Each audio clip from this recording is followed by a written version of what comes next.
Good morning, everybody. I hope you are doing well.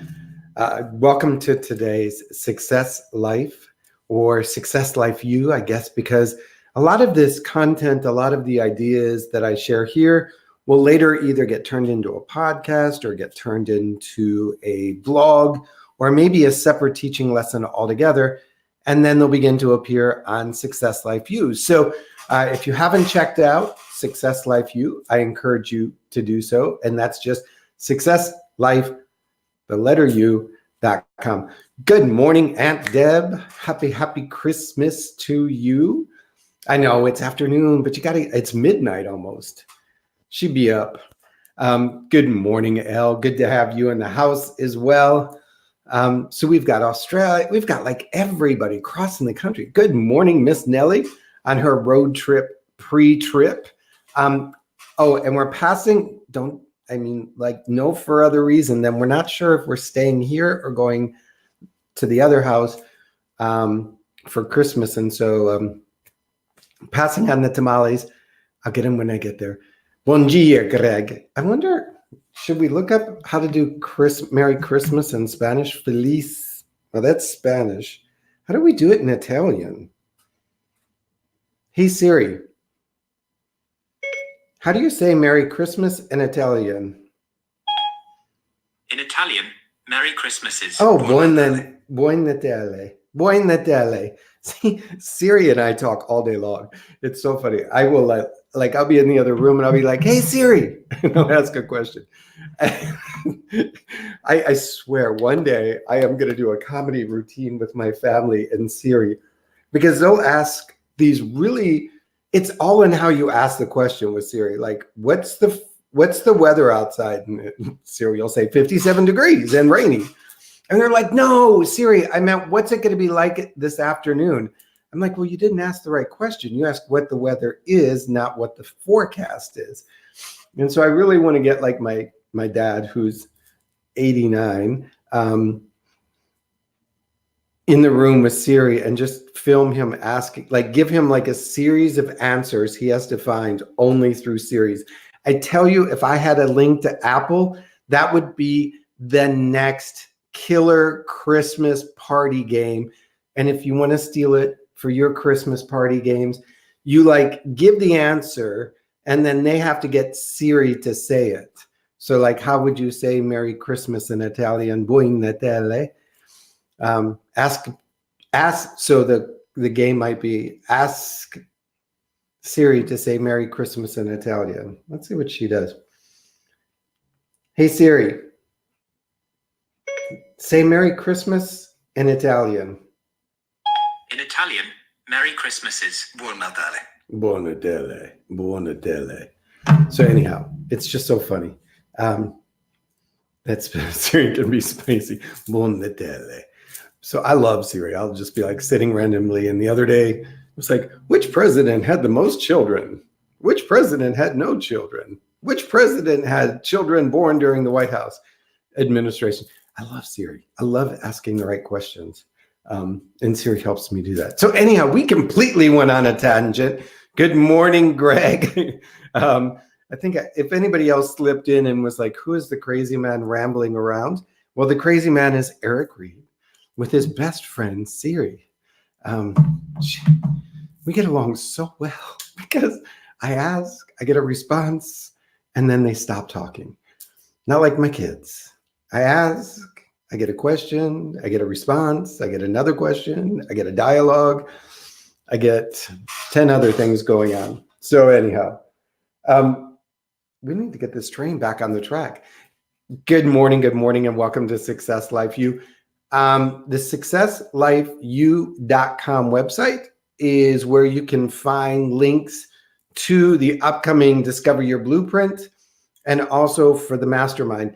Going to talk a little bit about the mastermind because I think it's different than what most people have ever experienced, or I hope it is it's really us engaging 4 times in a month for a rate of $49. So basically you're paying a little over $10.33 or something. I don't know. Do the math.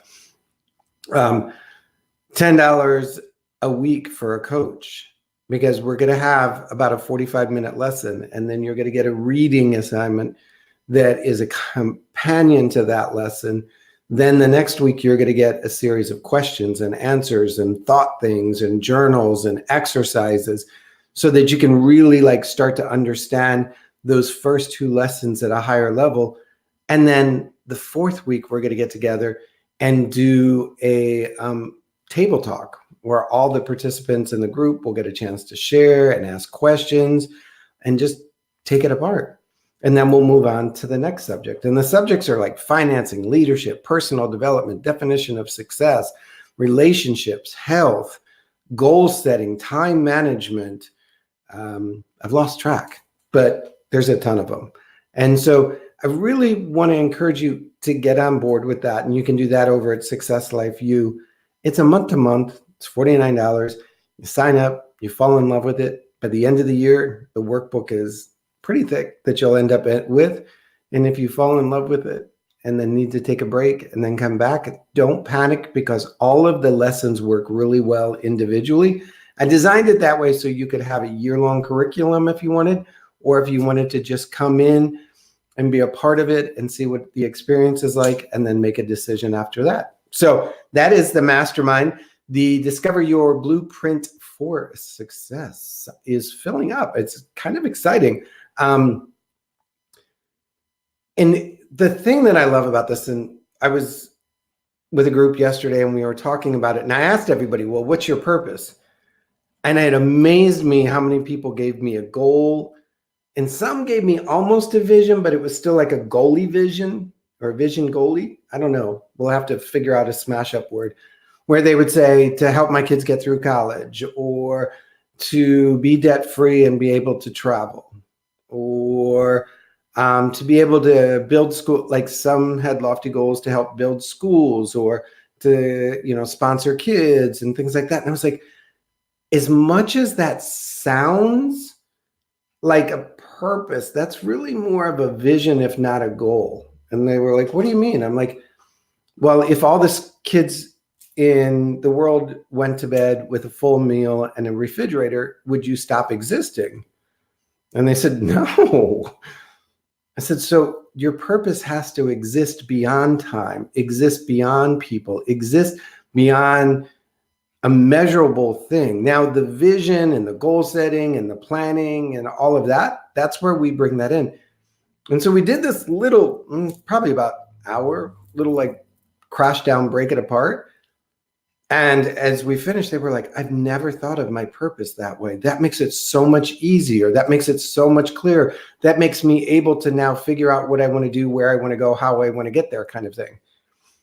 And so that's why the Discover Your Blueprint for Success really starts with that purpose statement. And we'll spend an hour, maybe an hour and a half, 2 hours working our way through that as a team, as a group. So, which is really an interesting way of bringing in today's topic. It's sometimes not the vehicle, it's the driver. So if you're ready for that, I am too. So this lesson about being the vehicle and versus the driver, it's interesting. I have a friend, Ryan Hygart, who some of you may see in the community from time to time. He does mini car racing.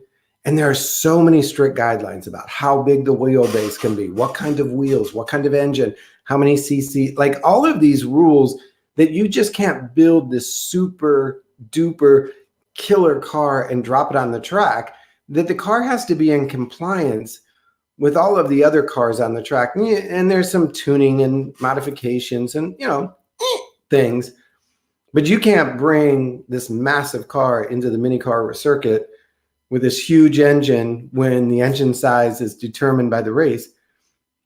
And as I began to think about that, I'm like, why would they do that? Wouldn't the thing be to build the ultimate car, like the nitro fueled super 28, like, the mega beast car of all cars? And it was like, this is a sport about the driver, not about the car. I was like, oh, I hadn't thought of it that way. We want to see what a driver can do, not what the car can do. We can replicate the car over and over again. When we get the right car, we can build 100 of them. When we find the right driver, that's when we begin to win races. And so often as a coach, I see people jumping from vehicle to vehicle to vehicle to vehicle to vehicle to vehicle to vehicle saying, this isn't the right one. I've tried, ClickFunnels. I've tried Lead Pages. I've tried Kajabi. I've tried Constant Contact. I've tried GoMonkey. Like all of these tools and gadgets and widgets that are always popping around this entrepreneur, solopreneur, mompreneur space. And they keep jumping the vehicle thinking that the vehicle, the thing that they're using isn't right. It isn't fitting. It isn't working. And they never take a minute and look at the driver themselves, so to speak, and say, well, wait a minute. How long did I do this? Was I consistent? Did I follow the teaching, the pattern of other people that have used this vehicle, this car, successfully? Or did I try and only do half of the work and expect 100% return? Did I just dibble and dab at it long enough to say I tried it and now I have permission to go buy the next thing? Did I buy full in, or did I buy in just enough to look good and get on the track? As we move towards 2020, as we begin to build out next year, I'm going to really encourage you to slow down. Look at all of the vehicles that you were in last year or the last 3 years or last 5 years and say, okay, what is the common denominator and why haven't I achieved the level of success that I wanted through each of those vehicles? And you're going to find out the common denominator is the driver. So what am I going to do differently in 2020 than I did in 2019, 2018, 2017, 2016, 15, 14, 13, 12, 10. Yeah, I'm working on counting backwards with my daughters so I can get really good at it. What do I need to do different? Maybe I need to start with the driver. Maybe I need to focus on the me thing. Who am I? What is it that fuels my passion? What is it that I want to accomplish? How am I committed to it? How do I stay in the game beyond the 30-day free trial, sign up with your credit card kind of thing? What is it that I've got to get right about me before I start jumping and switching? This thing, this space, this entrepreneur, creativepreneur, influencer, change maker, dream liver can get expensive really fast. I mean, if you watch anybody that's a NASCAR fan, they've got a car full of garages, and they're not cheap.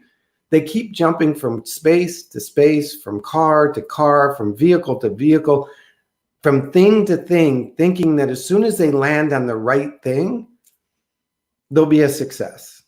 They'll finally get the breakthrough that this is the tool, this is the system, this is the that they needed to make it happen.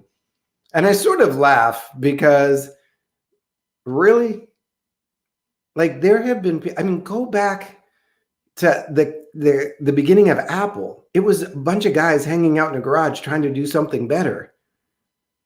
And then once they started getting better, they just started talking about it and selling it. They didn't have all these funnel hacks and all this stuff that we buy into as the next great thing, the big solution. The funny thing is, it's a success for the person often selling it because that's what made it a success. I don't say that tools and resources aren't important.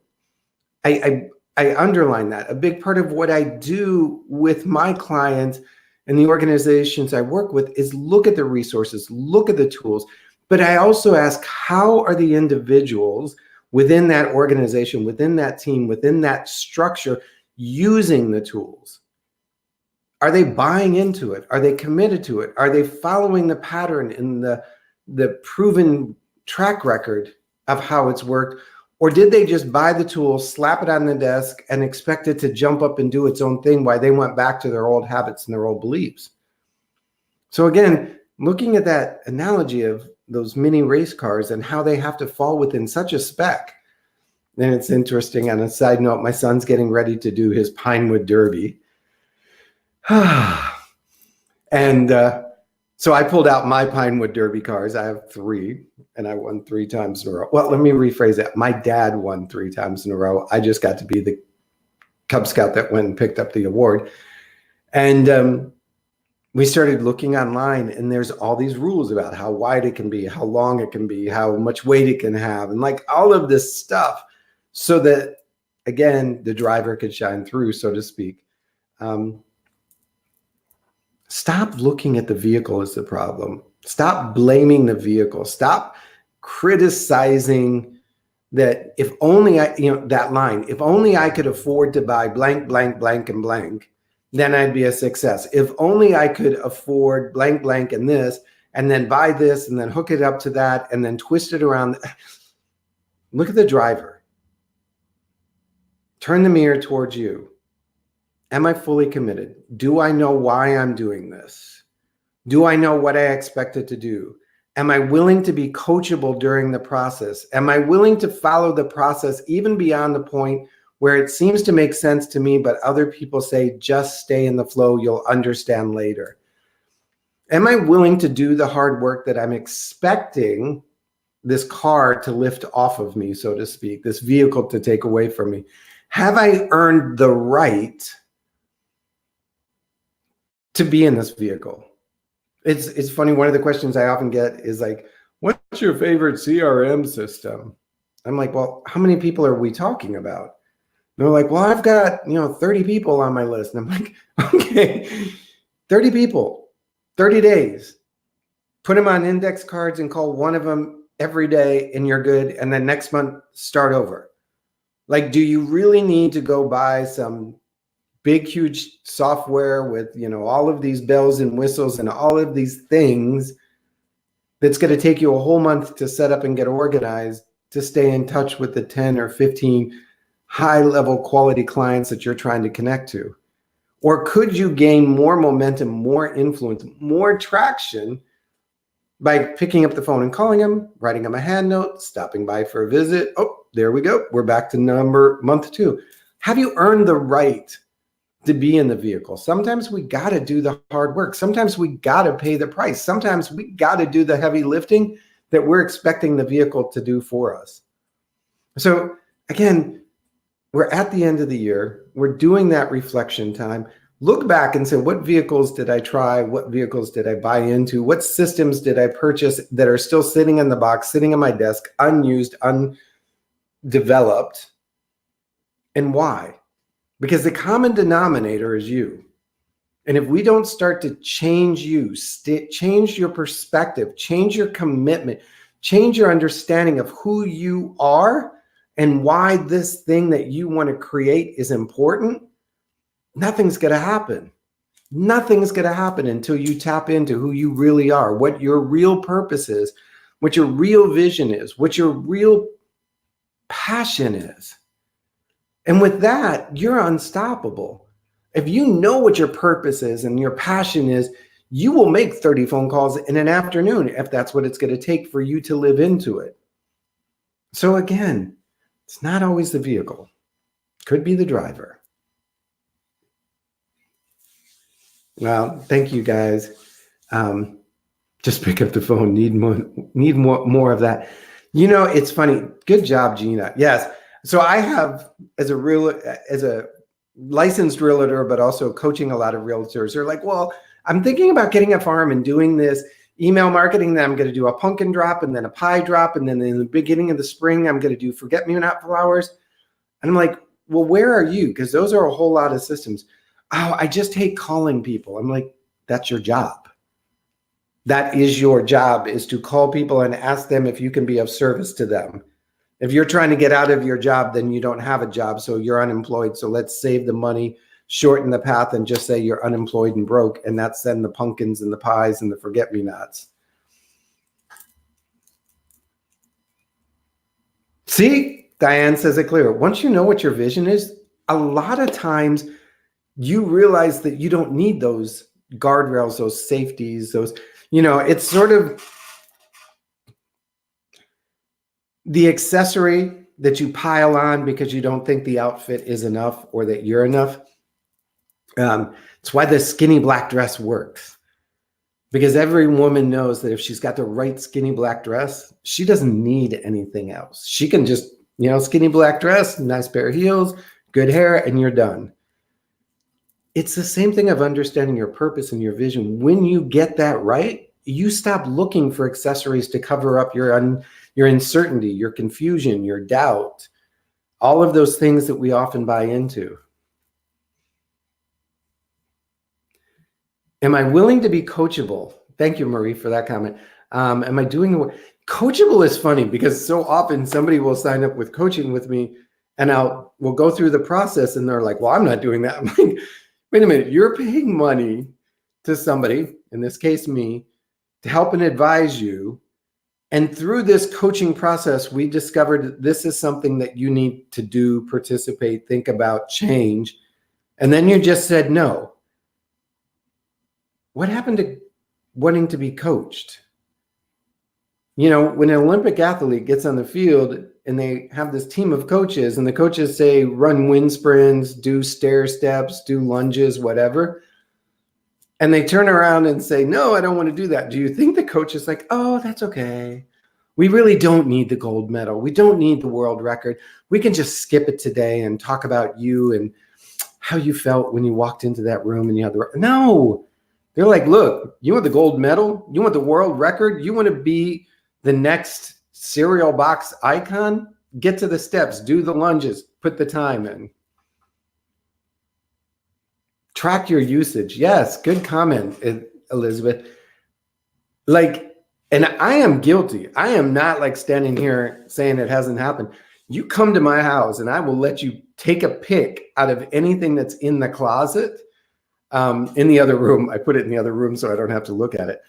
No, it's just the only closet, as you can see. Of stuff that I bought into that after a couple days, I was like, or a couple months or even a year, I was like, yeah, not so much in the closet, in the closet.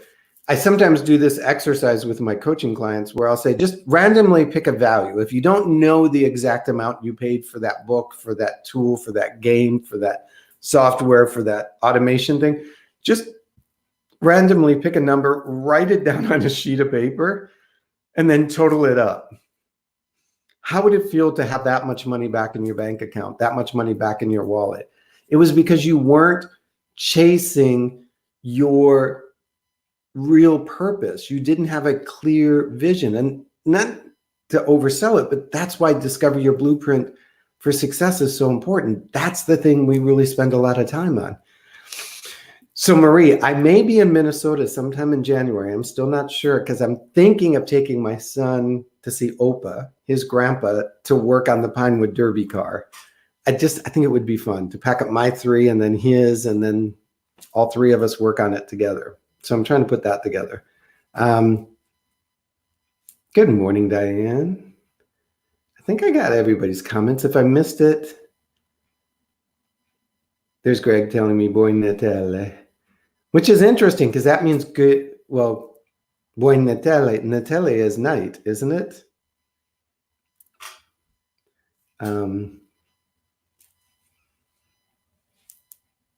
So it would be like a great night or a blessed night. Interesting. So Marie said, my purpose is clear. Curious, Marie, if you want to put your purpose in writing, I'd be curious to see what it is. We'll give you a minute. What is my real passion? That's interesting because the passion part is the fuel that keeps us in the game. The passion part is I'll do it even though it looks hard, challenging, difficult, painful, uncomfortable. The passion part is that makes us go beyond it.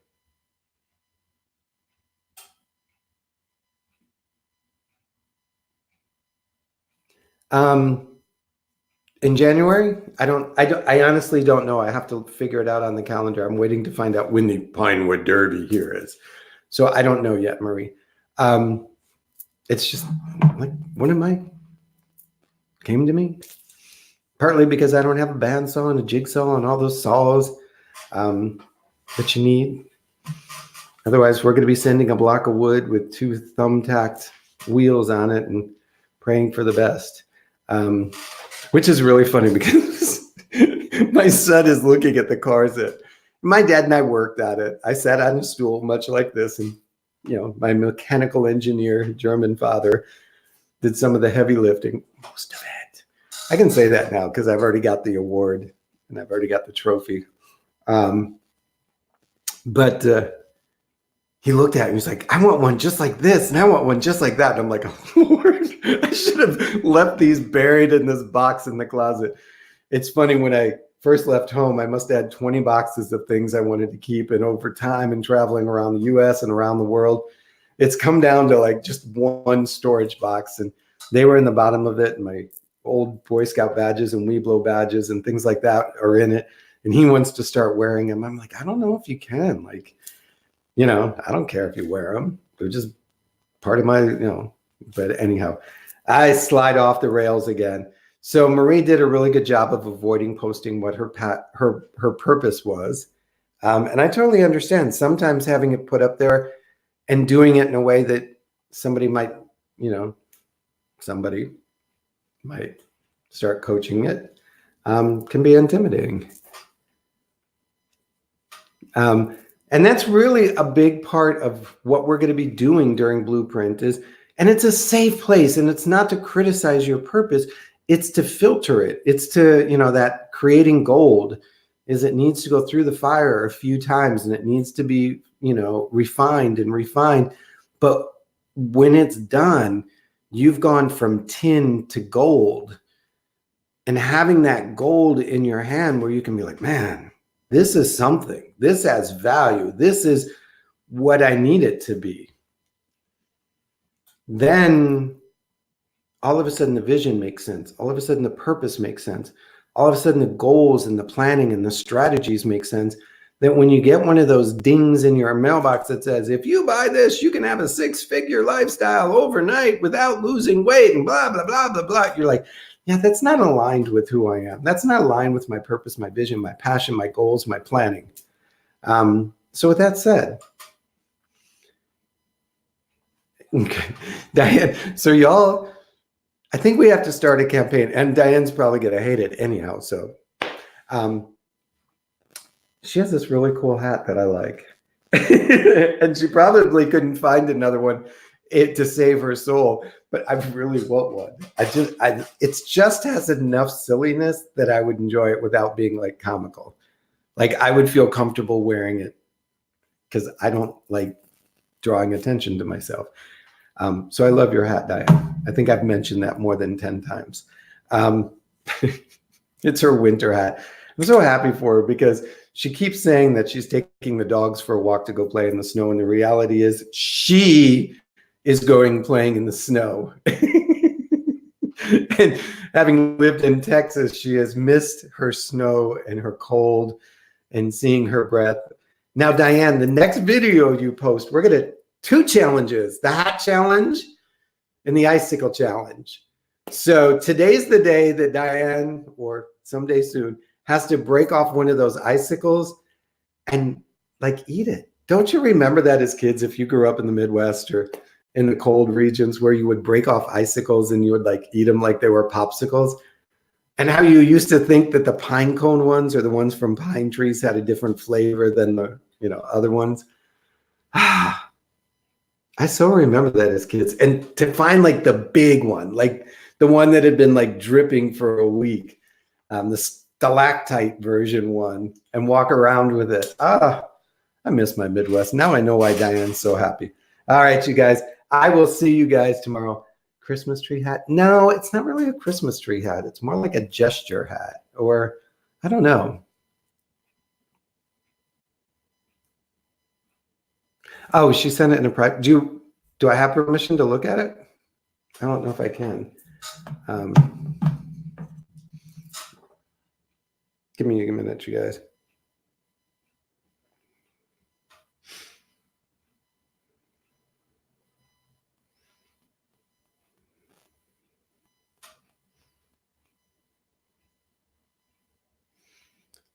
Anyhow, we'll do that another day. If you do have a purpose statement, or you think you do, go ahead and message it to me.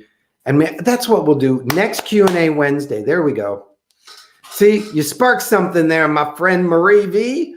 Next Q&A Wednesday. Oh my gosh. Oh, wait. That won't be Christmas. What do I know? to serve those in recovery, to encourage healthy boundaries.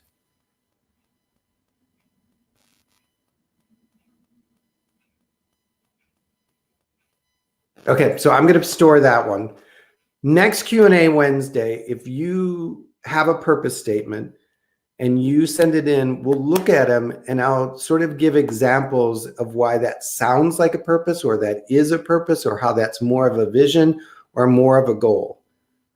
How's that? Thumbs up? Happy faces? Dancing clowns? Whatever? Yeah,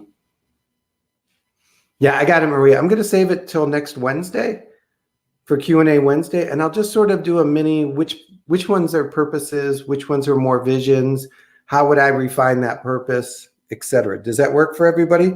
I'll post it again with a little comment for Q&A Wednesday next week. So till then, or till tomorrow, you guys go out and live your life with success. Trust me, my friends, you are abundantly worthy of all that your heart calls for. Bye-bye.